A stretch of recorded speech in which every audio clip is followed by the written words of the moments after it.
কৰা যুৱকৰ বাবে বহুত ডাঙৰ কথা মই কেইটামান কথা ক'ব খুজিছো এডিআৰই আৰু বিভিন্ন পৰীক্ষাৰ ৰিজাল্ট আৰু নিযুক্তি পত্ৰ আমি 10 অক্টোবৰত দিবৰ বাবে সিদ্ধান্ত লৈছিলো কিন্তু যোৱা কেইদিনমানৰ ঘটনা প্ৰবাহ আৰু গুৱাহাটী হাইকোৰ্টৰ এটা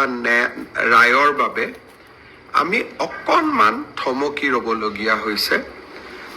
মই আপোনালোকক আজি কোন পৰীক্ষাৰ কোন দিনাখন আমি ৰিজাল্ট এনাউন্স কৰিম সেই বিষয়ে মই আপোনালোকক স্পষ্টকৈ ক'ম যাতে আপোনালোকৰ মনত কোনো সন্দেহ নাথাকে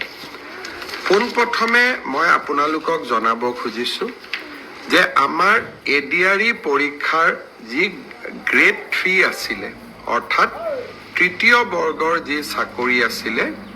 সেই চাকৰিৰ ফলাফল আমি 10 অক্টোবৰ তাৰিখে প্ৰকাশ কৰিম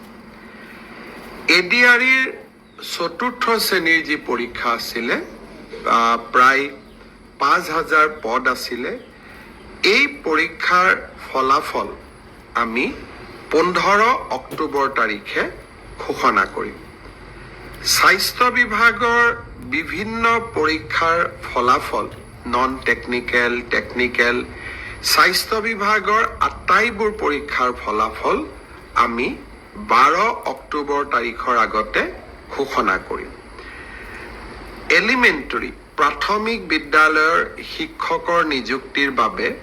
আমি যি পৰীক্ষা বা আমি যেটো নিযুক্তিৰ প্ৰক্ৰিয়া আৰম্ভ কৰিছো সেই পৰীক্ষাৰ ফলাফল আমি 15 পৰা 20 অক্টোবৰৰ ভিতৰত প্ৰকাশ কৰিম তাৰ কাৰণ প্ৰাথমিক বিদ্যালয়ৰ শিক্ষক শিক্ষয়িত্ৰীৰ পৰীক্ষাৰ ফলাফল ঘোষণা কৰাৰ আগতে আমি গ্ৰেজুৱেট টিচাৰ আৰু পোষ্ট গ্ৰেজুৱেট টিচাৰৰ ৰিজাল্ট ঘোষণা কৰিব খুজিছো যাতে ওভাৰলেপিং নহয় অৰ্থাৎ প্ৰাথমিক বিদ্যালয়ৰ শিক্ষকৰ পদ নিৰ্বাচিত গ্ৰেজুৱেট টিচাৰ বা পোষ্ট গ্ৰেজুৱেট টিচাৰ সকলে দখল কৰিব নোৱাৰে আৰু আমাৰ যুৱক যুৱতী সকল যাতে বঞ্চিত নহয়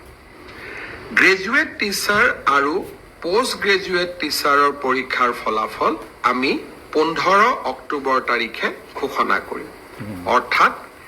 এই গোটেই পৰীক্ষাৰ ফলাফলসমূহ আমি 20 অক্টোবৰ তাৰিখৰ আগতে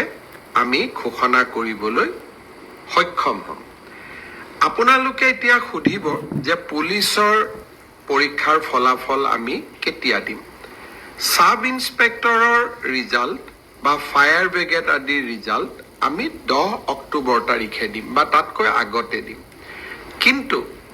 এবি আৰু ইউবি কনিষ্টবলৰ ৰিজাল্ট দিয়াৰ ক্ষেত্ৰত গুৱাহাটী উচ্চ ন্যায়ালয়ে এটা আমাক সাময়িকভাৱে বাধা আৰোপ কৰিছে আমি আশা কৰো সেই বাধা আৰোপ অতিক্ৰম কৰি অৰ্থাৎ উচ্চ ন্যায়ালয়ক সন্তুষ্ট কৰি আমি এই মাহৰ ভিতৰতে পুলিচৰো এবি আৰু ইউবি কনিষ্টবলৰ ৰিজাল্ট ঘোষণা কৰিব পাৰিম এই গোটেই ৰিজাল্টৰ ফলাফলৰ লিষ্টখন দেখিলে আপোনালোকে ইতিমধ্যে গম পাইছে যে আমি 20 অক্টোবৰলৈকে যাবলগীয়া হৈছে কিন্তু মই প্ৰতিশ্ৰুতি দিছিলো যে অক্টোবৰ মাহৰ ভিতৰতে 10 অক্টোবৰত আপোনালোকক নিযুক্তি পত্ৰ দিম 10 অক্টোবৰত মই নোৱাৰিলো অন্তত 25-26 অক্টোবৰৰ ভিতৰত আপোনালোকৰ হাতত মই নিযুক্তি পত্ৰ তুলি দিম কাৰণ পৰীক্ষাৰ ফলাফল ঘোষণা কৰাৰ পিছতো আমি বিভাগলৈকে কাক কোন বিভাগত দিম ৰেণ্ডমাইজেশ্যন কৰিব লাগে আৰু তাৰ পিছত বিভাগসমূহেও আপোনালোকৰ পোষ্টিং অৰ্ডাৰ উলিয়াব লাগে সেই কাৰণে অক্টোবৰ মাহৰ ভিতৰতে আপোনালোকৰ নিযুক্তি হ'ব কিন্তু কেইটামান দিন আপোনালোকে অপেক্ষা কৰিব লাগিব ইয়াৰ কাৰণো আপোনালোকে জানে যোৱা কেইবাটাও দিন ধৰি আমি কোনেও কাম কৰিব পৰা নাই জুবিনৰ মৃত্যু বা জুবিনৰ দুৰ্ঘটনাৰ পিছত বা বহুতে কোৱাৰ দৰে হত্যাৰ পিছত যি ধৰণে আমি নকওঁ কিয় আমাৰ মনবোৰ বিষাদেৰে ভৰি পৰি আছিল কাম কৰিব পৰা কোনেও নাছিল কিন্তু আমি যিহেতু আগুৱাই যাবই লাগিব, সেইবাবে মই আজি আপোনালোকক নিশ্চিতভাৱে